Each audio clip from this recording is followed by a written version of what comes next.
Well, guys, this is exciting, and it's been a little minute, so we're super pumped to have this man back on the show. The voice of the Severe MMA pod, of course, Severe MMA, and the Sean Sheehan Show on Sherdog.com. The one, the only, the FIFA master himself, Sean Sheehan, joins us during a special time in the World Cup. Sean Sheehan, welcome to Submission Radio. I mean, do you have a newfound respect for us after we made the top 16 and kicked that goal against Argentina? Is that something that you find more respect for the boys? I was shouting you on. I was in a pub the other day watching it. I was at a wedding. It was the first game I was watching in a pub, and I was like, "Come on!" I thought you were better than Argentina for most of the game. To be honest, Argentina are kind of a little bit rubbish, for being honest. Now they'll go on and win the World Cup after I'm saying this now, but yeah, you know, the Aussies. I feel like Australia and somewhat Ireland as well, right?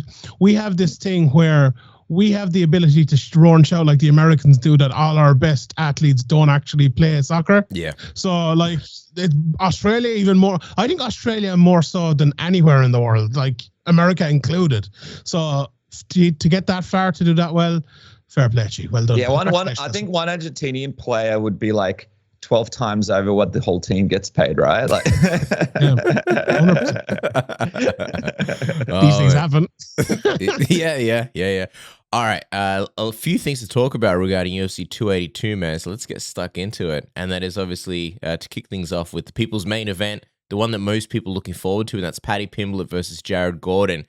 I'm just curious, Sean, what's your gauge on this? What do you think of the matchmaking here? Obviously, Terrence McKinney was very keen on fighting Paddy, but the UFC went with Jared Gordon instead. What do you think of the matchmaking here and just the way that they're bringing Paddy up? And I'll be honest with you, I kind of like it, man. I kind of like it that they're not throwing him in the deep end as they've done so many other prospects, and the show has been over before it even really got out of the train station. What do you think? Yeah, I would tend to agree. It's interesting though with Paddy. Obviously, you know, I'm only across the water here from the UK, and I've watched Paddy come up through the Cage Warrior scene, and even before, I even put up a video today of him in FCC when Severe MMA interviewed him. So I've been seeing Paddy for years, and you couldn't help it. But with you know, the aura he has around him, and he's always been the same. Now, some people in the game, we talk about people being real. There's no one realer than Paddy, whether you love him or hate him. And do you know what? I really, really like his personality. I'm one of these people that hope Paddy goes to the very, very top. But I'm also someone who's seen all those fights in Cage Warriors and seen, you know, some of the issues that he does have in his game. As a fly just comes in front of me here. It's like summertime over here now. It's not winter now. But look, I like the matchmaking here. I think Jared Gordon is a move forward. I think it is a tougher matchup for Paddy than the bus drivers that found him to fight the last couple of times. So that's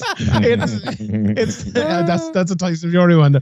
But it's definitely a move forward.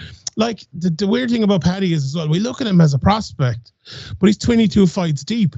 You know, he was a champion in Cage Warriors years and years ago. He's moved up in weight. Like Paddy Pimblett's in his prime right now, and I think that's probably the big misconception around Paddy Pimblett from a lot of people who've probably only known him for maybe the last, you know, year in terms of being in the UFC, and maybe a little bit before that because of the hype he had gained in Cage Warriors and the fans in Liverpool and all of that. But it's, you know, Paddy's been around for a long time. He's missed long periods through injury as well, so he could have even more fights than that. So like, this is a time in his career where Paddy needs to move forward. He needs to start winning these big fights, and he needs to start to press on. I know he's only 27 years of age and all like that, but he's been fighting since he was a teenager, and it's big. You know, it's a big time for him now. Me personally, I think I would probably favor him to beat Gordon. But I don't really think Paddy will get to the very top. Like, I don't think he'll become a ranked UFC fighter. I definitely don't think he'll be ever a UFC champion. And that's just my call, having watched him for years. Maybe I'm wrong. As I said earlier, I hope I'm wrong. But this is a big step. And I think this is a big step. But the step after this will be even a more exciting step. Because if you beat Jared Gordon, they're going to have to start giving you, you know, not even necessarily a bigger name, but a tougher test to move you towards those rankings, especially when you're doing the sort of things that Paddy Pimblett is, you know, drawing money, having Barstool behind you, having all this hype, and now being in a pay-per-view co-main event. So interesting and, you know, exciting times for Paddy Pimblett. Yeah, Yeah, so we know Paddy's explosive and he's got knockout power, but one of the knocks on him is that his strikes aren't very measured. Sometimes he'll just rush in there. We know he gets caught early a lot and he's sort of open with that. His chin's a little bit out sometimes, but obviously he's also got a great chin as well. If you're Jared Gordon, how big of a key is it to sort of stay out of those wild exchanges where Paddy finds success? Dealing with a crowd is another one. The crowd is so on Paddy's side that fighters kind of freak out in those situations and make mistakes. And what do you think is the key that people aren't talking about for Jared Gordon to get this win?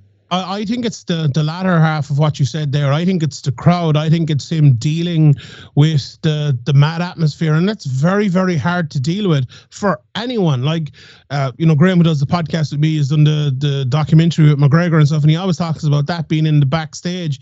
And like, I think it was Wonderboy and Woodley maybe fought in the same card as McGregor once. And he was talking about Wonderboy and he was like, shitting himself. Like, oh, Jesus Christ, I have a title fight coming up. It's the biggest fight of my life. Wow. And it's not necessarily the same for Jared Gordon against Paddy Pimblett, but he is in the UFC co-main event.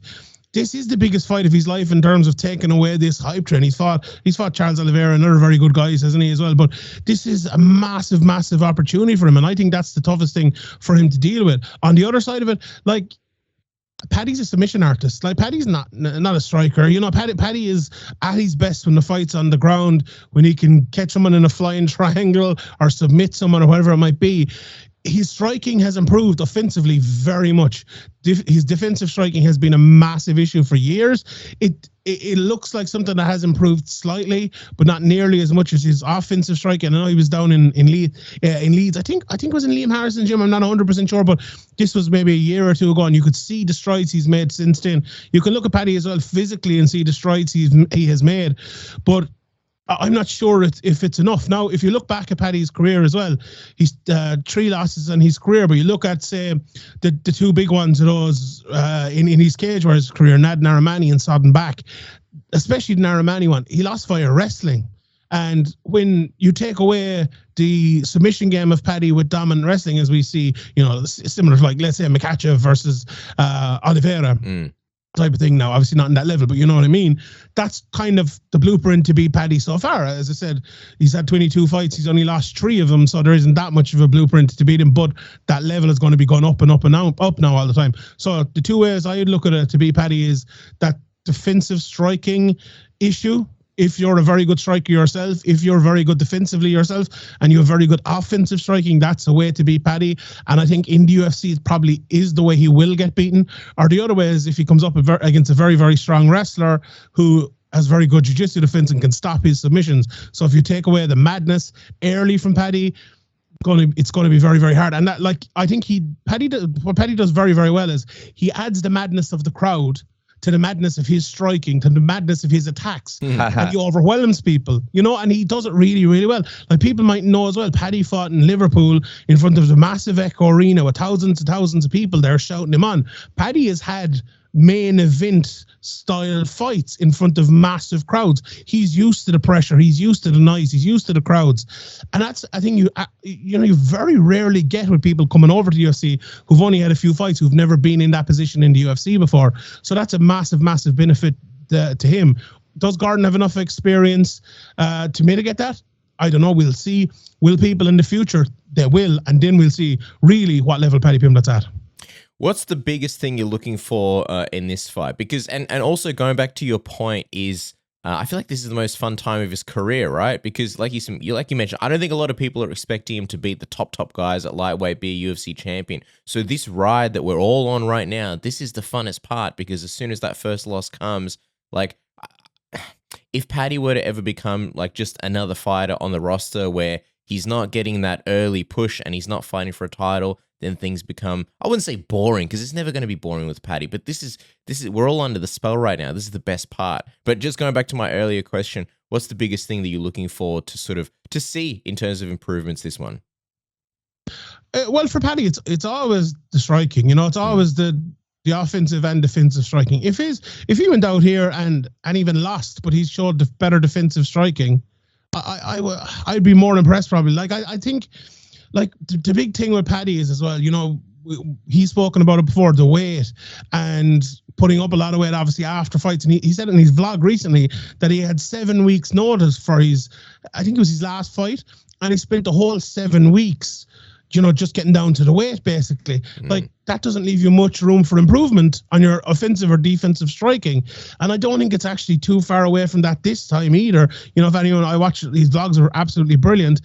And it feels like he spent a lot of time getting down to the weight, and he has now in the last couple of weeks. He looks in good shape. But how much time has he actually had to improve those things, which I think he really, really needs to do? So that's the key for me to see it. But I think if you're asking the real key to the fight, I think the first round and a half is massive here. Like, if Jared Gordon can deal with it, still be in there, not have taken too much damage at that point, and kind of maybe even can quieten the crowd a bit, it'll be interesting to see how that turns around. But if you're looking from Paddy's point of view, what you want to see improvements in his game that he can show off at this level, to kind of say to yourself that when he gets to the next level, he'll be able to do the same thing. There's been a lot of good things in the UFC so far from Paddy, but I haven't really seen that, if I'm being honest. What I have seen is what we spoke about before, his ability to be calm in the storm, his ability to be more experienced in those areas than people which you think he should probably have more experience than him in those areas, and to be able to use his, Paddy's, I've said this a couple of times this week, though. Paddy's not a liar. Paddy's as real as it gets. He'll tell you he'll go out there and he'll throw everything in the first round or two, and he absolutely will. And his ability to have the utmost confidence in doing that is massive. And you spoke about Paddy's rise and enjoying it at the moment. And I'm very interested to see what happens, because look, the one people are going to compare him to is McGregor. The big thing McGregor had is he kept winning until he won the interim title, until he won the lightweight title. Okay, the one lost against Diaz, but got that back and then won. The featherweight title, and then won the lightweight title, obviously, after with Eddie Alvarez after that. Like, let's say if McGregor had lost to Max Holloway, or if he'd lost, to even to Mendez, what would it have been like then? How would it have adjusted for him then? And for Paddy Pimblett, that's kind of what I suppose we have to look forward to in terms of seeing how his career goes, because I don't think we've had in this era someone like that who has grown that support and kind of been, taken out before they got the way to the top. Like, let's say someone like Colby, he had grown like this massive hype, then he gets to a title shot, and he obviously loses. Shemaev at the moment, he's grown the hype, he hasn't lost yet. It looks like, he might get to a title shot. Even the same way Izzy, growing that hype, got to a title shot, and he got to where he got to. We haven't, like a Roger Huerta who had a hype, didn't get there, or Brandon Vera at the hype, didn't get there. I'd be interested to see how that sort of person, even like say Sean O'Malley, he's kept on winning. We haven't really had one. Maybe you can think of an example, but I can't really think of one. Like, we've had some guys like, say, Corey Sandhagen, who are good fighters, who are hyped up because they're good fighters, but never one kind of hyped up because they're good fighters with the good personality around now. I struggle to kind of think of someone. So if Paddy is that, I'm very interested to see how he deals with it.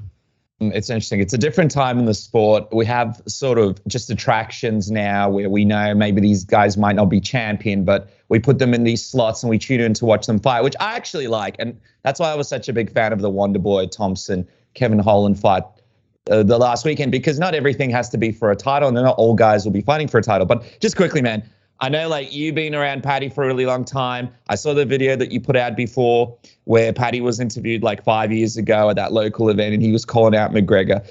I wonder, like, from your perspective, where would the paths meet for him and McGregor? What would he have to do to really make this fight a reality? I know he's starting to push this more and more, and he's a little bit more respectful of McGregor, which I know is the pathway to getting to McGregor as well. But I wonder what he has to do and what you think the crossroads would be for that to actually happen. And also, how big would it be? Would it actually be as big as what Paddy says, in your opinion? I don't think it'd be the biggest selling pay-per-view in UFC history, no. But yeah. I think it'd be fairly big if they could do it. Like, let's say if he wins at the weekend, they put him in there in another fight with a name, I don't know, Joe Lozon, let's say, right? I know he's Joe kind of semi-retired, but let's say Joe Lozon. Yeah, he just someone like that. Oh, did he win? Was that last week? Yeah. I forgot that. Anyway, Clay Guido was fighting like last weekend, wasn't he? Was that? Was he Yeah, fighting Joe Lozon? Who did he fight? He fought someone else. He fought Holtzman, didn't he? My God, mad. Anyway, let's say they put him in there against someone like that, and he wins, and he kind of shows he's at kind of another slight level. Like, McGregor's on his way back. Like, McGregor's borderline UFC rankings.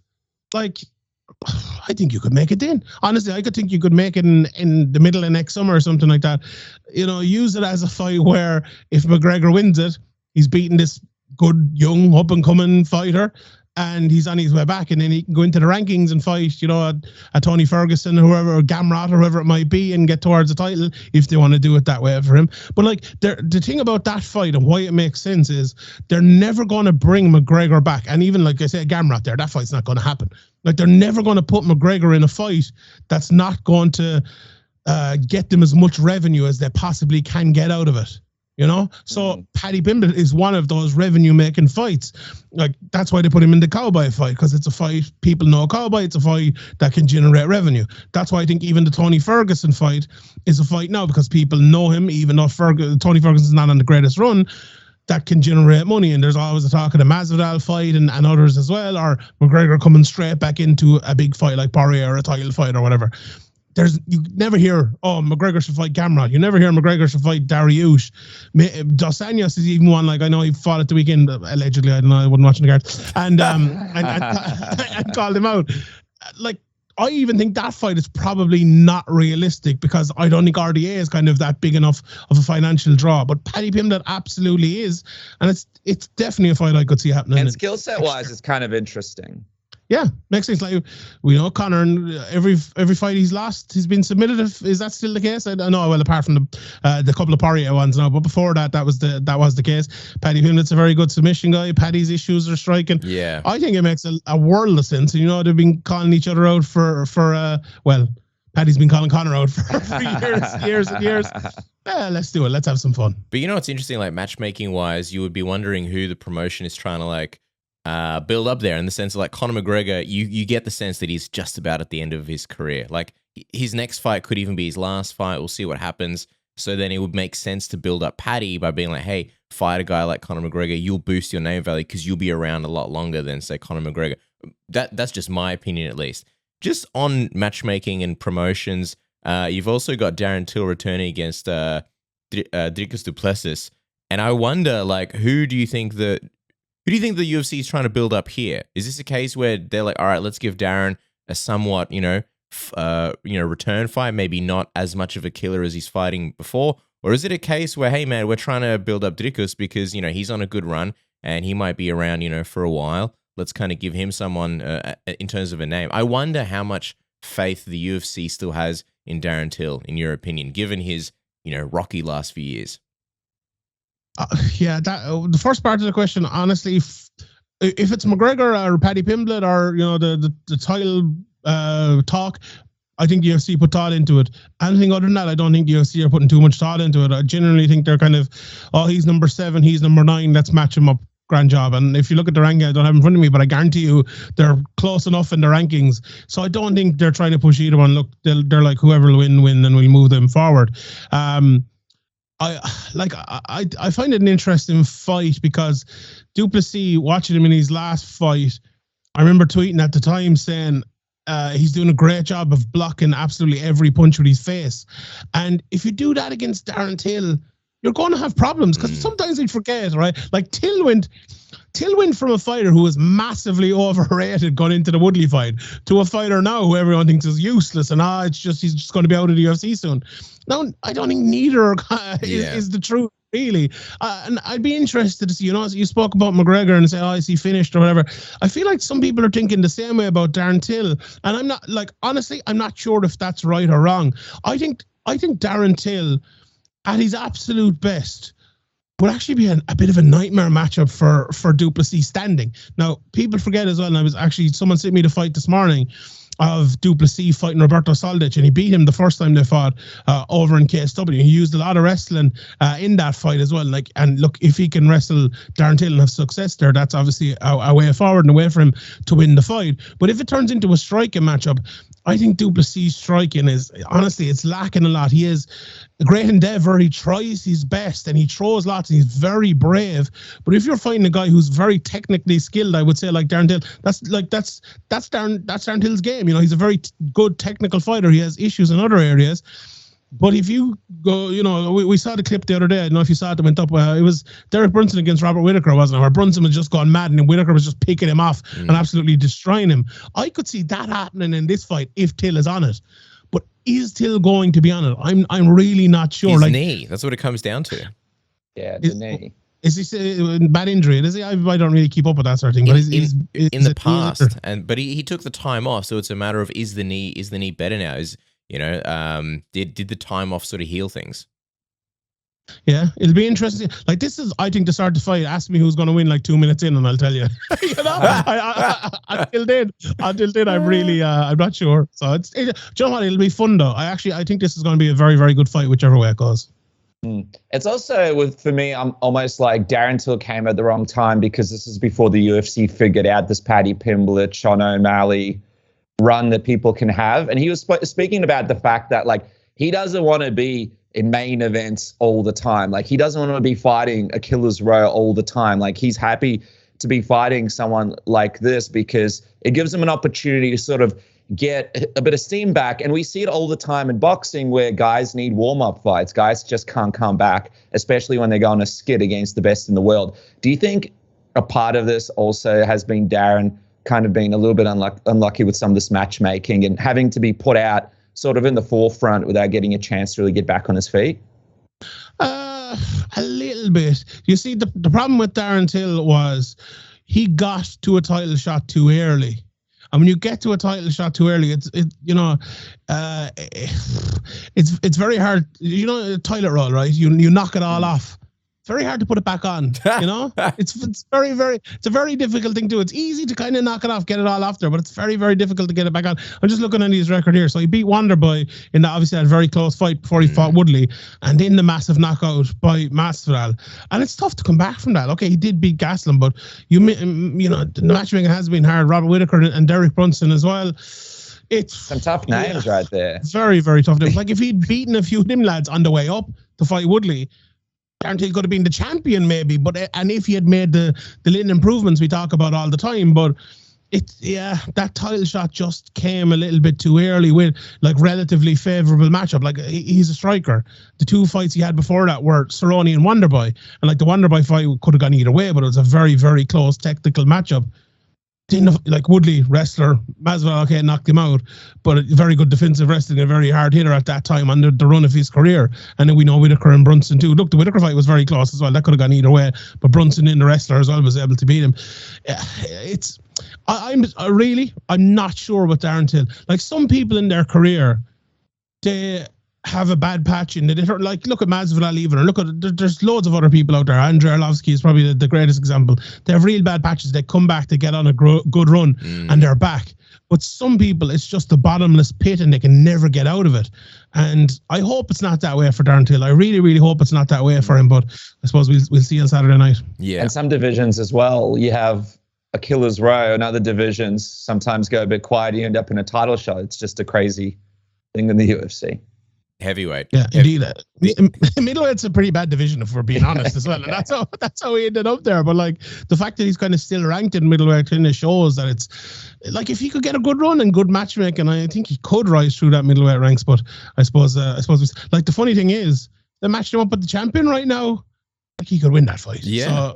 So we'll see. If he wins here, he might call him out. All right. Speaking of being a champion, if you want to be a champion this holiday season, get all the ho-ho-hos, do your little drummer boy a favor and use the Manscaped Lawnmower 4.0, the pound-for-pound greatest grooming tool in the world with the LED light, the ceramic blade, the skin-safe technology. It's waterproof, and then when you're done, dude, I use it for everything. I use it for my beard, I use it for my head, and I use it for, obviously, the jewels, the family jewels downstairs, so I can have, a sack smooth as eggshells and bigger than Santa Claus's, and then you just chuck it on the wireless charger. Just move on with your life. Also, the Platinum Package, best value for money. If you're struggling for presents, if you're like, man, what do I get this person or that person?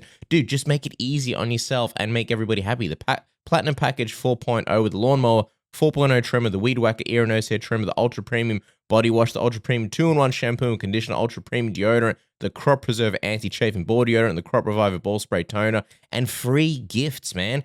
Boxes and the Shed travel bag. Isn't that right, Dennis? That's right, man. Get 20% off and free shipping today with the code word submission. That's 20% off and free shipping with our friends at Manscaped. And with a big event coming up this weekend, Cass, there's only one place to go to make some serious money. That is with our friends at MyBookie, who are offering everybody 100% match deposit with a code word submission. I know our friend Sean Sheehan over there, big Australian soccer fan.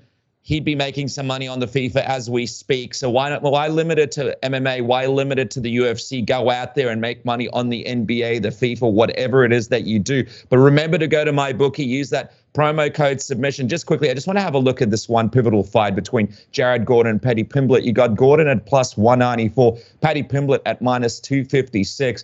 Or what about Magomed at minus 294 against Jan plus 220? The money is there, the bets are there, the bonus is there. Go to MyBookie today and use that code word submission. Wait, what were the odds for Paddy and Jared Gordon?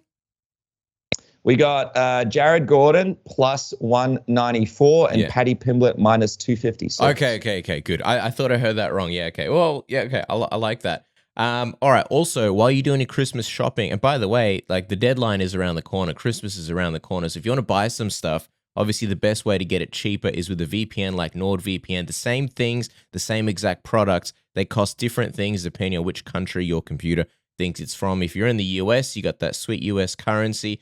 Or if you're in the UK, you got obviously the pound, which is a good currency, so stuff's going to be more expensive. But if you change your VPN like Dennis did for the NBA League Pass, didn't want to pay the Aussie rates of, I don't know how much it was, change his geolocation, his computer to like Philippines or Indonesia or something, and bam, got it much cheaper. Works the same thing for Netflix, works the same thing for flights, all sorts of things, pay-per-view streams, all sorts of stuff. It's all cheaper when your computer thinks you're in a different place. And also, if you're going to be watching all sorts of streams, make sure you're protected from trackers. You don't want anybody stealing your information, your credit card, your details. I had my details stolen. Nothing to do with the internet, but obviously with Medibank, that's a big private health fund here.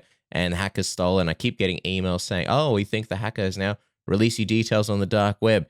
Not very fun. So, protect yourself and make sure you keep away trackers and anybody else trying to steal all sorts of your information. Is that right, Dennis? Yeah, man. Christmas is coming up. Save some money. If you're traveling, make sure you can use all your subscriptions. If you want to check out some of the great content down Sean's Way, BT Sport, and all sorts of other channels, NordVPN is your place to go. And how about this? No better time to do it as you get a massive, huge discount right now thanks to Christmas coming up. And plus, you get 4 months for free. And by the way, can I just say it's completely risk-free with Nord's 30-day money-back guarantee. And you support the boys. Keep the submission radio lights on. Go to nordvpn.com/submission right now to get this amazing deal, or click the link in the description below and get yourself sorted now. There you go. All right, let's talk about the main event, Sean. We've obviously got Jan Blachowicz taking on Magomed Ankalaev. Now, Ankalaev finding himself in a title shot's kind of been expected for a long time now, but the circumstances are pretty crazy in the sense that, like, obviously Yuri got injured, which is a massive shame. Then he relinquished the belt, which, like, hats off to him. Don't know if it was the smartest move career-wise, but obviously a ton of respect for that. And then Glover, who was, one half of the original fight and kind of only got that fight because it was so exciting. The UFC's like, we don't really know what to do with the division. He got completely fucked over. He missed out. What do you think about how it all panned out? And do you think Glover does fight the winner like he's expecting? Or do you think he might have even just missed his last ever opportunity at UFC Gold? Like, if you were to ask me right now, I think Glover will get the next shot.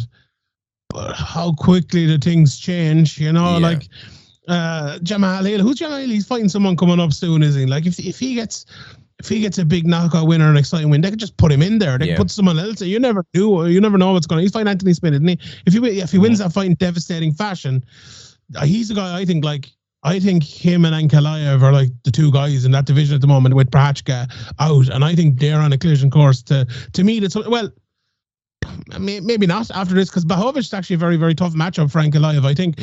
But like that could happen on the Glover side when we're talking about him.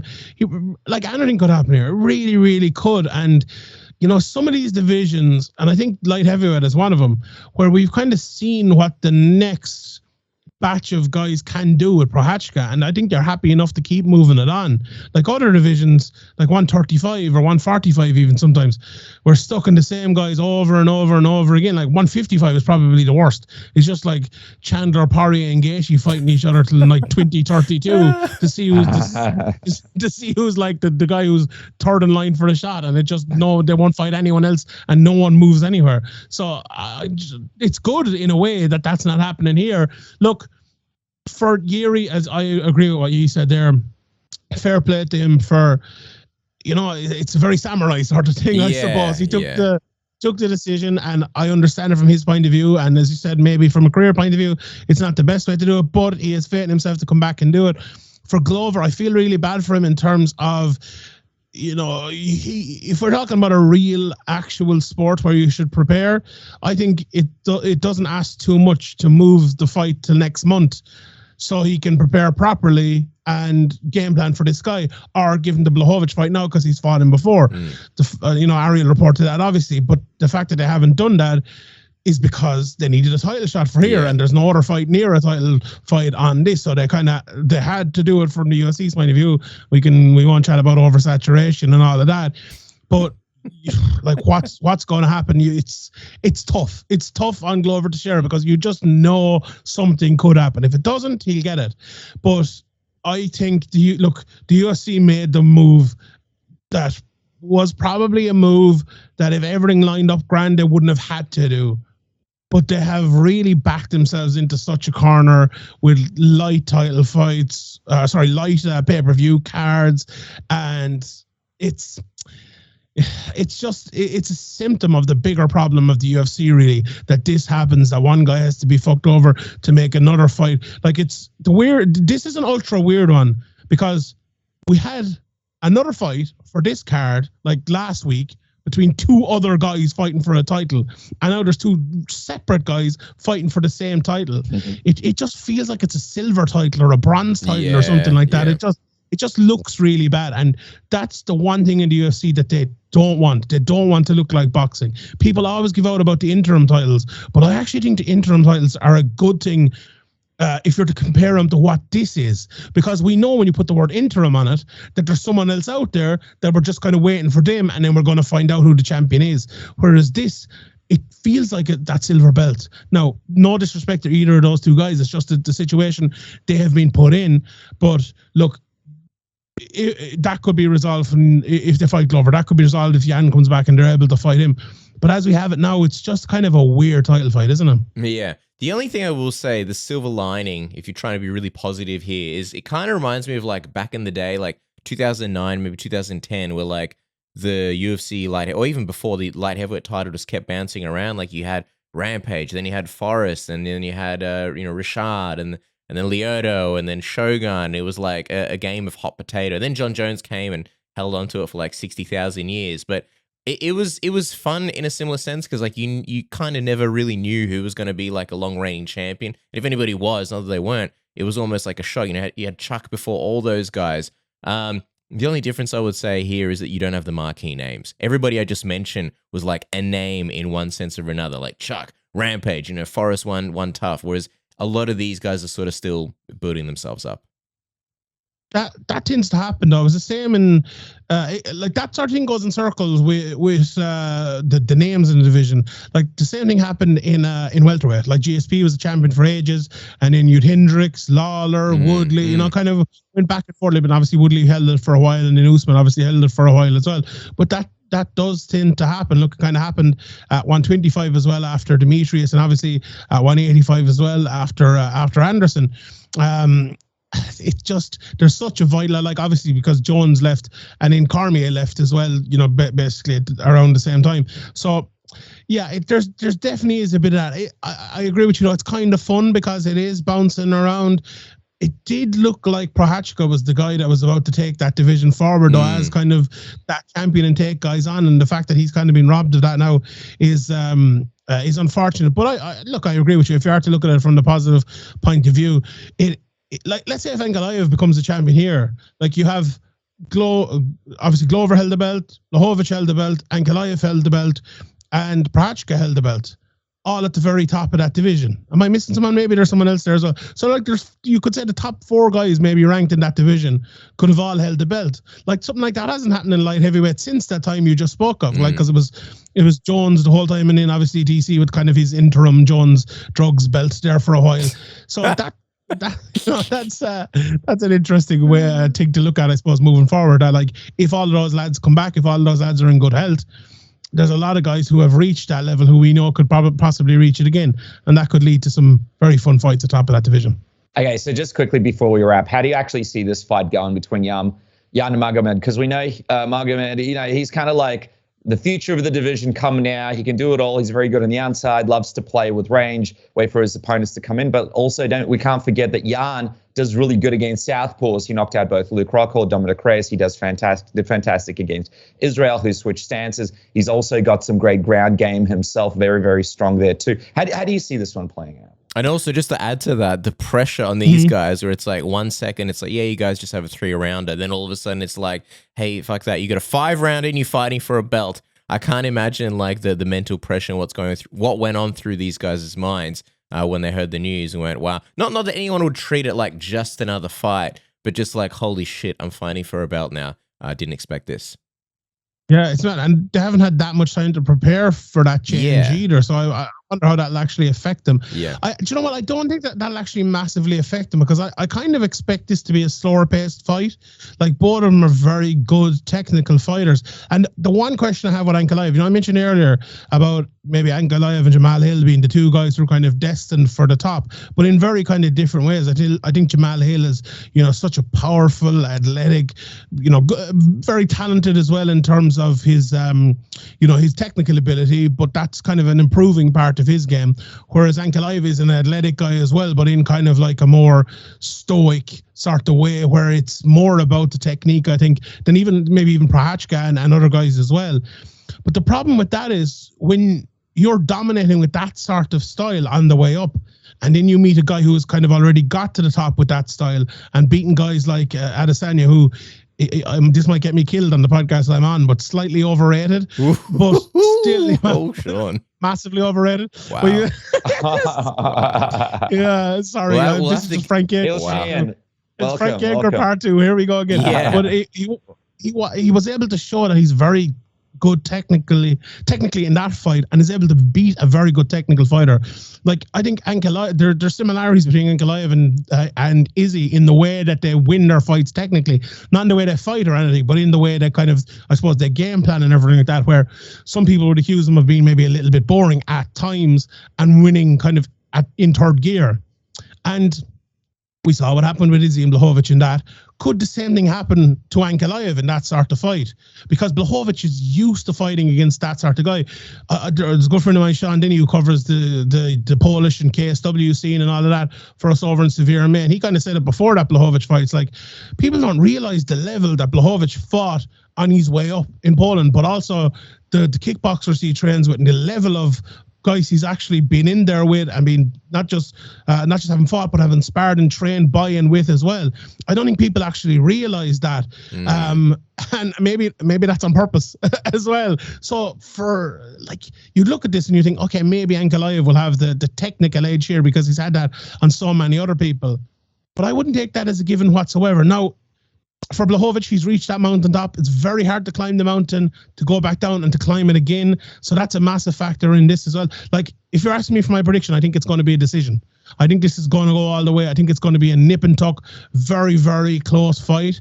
And if you're going over to my bookie, plus 550, plus 550 for Blachowicz to win by decision. Fuck. I think that's a great price. What a bargain. What a bargain. He's just won back some of the fan base by putting some money in their pocket. But there you guys go. It's going to be one of those weird cards where there might be some background players that could get a little bit of shine on this one with a good performance. But nevertheless, it'll be interesting to see who comes out on top. Still a lot on the line with Paddy Pimblett, and to see who will be this new champion in the division. Guys, make sure to, and by the way, Darren Till as well, what does this future hold? So a few questions to be answered. But guys, For now, make sure to follow Sean on Twitter at SeanSheenBA, of course, as well on Instagram. And check out the legends at Severe MMA, at Severe MMA and Severe MMA Pod. And, of course, the Sean Sheehan Show, the show where it all happens on Sherdog.com. Sean Sheehan, thank you so much for joining us. It's been a long time, but you never disappoint. How can anybody hate this man? Frank Edgar had to retire before you got me back on.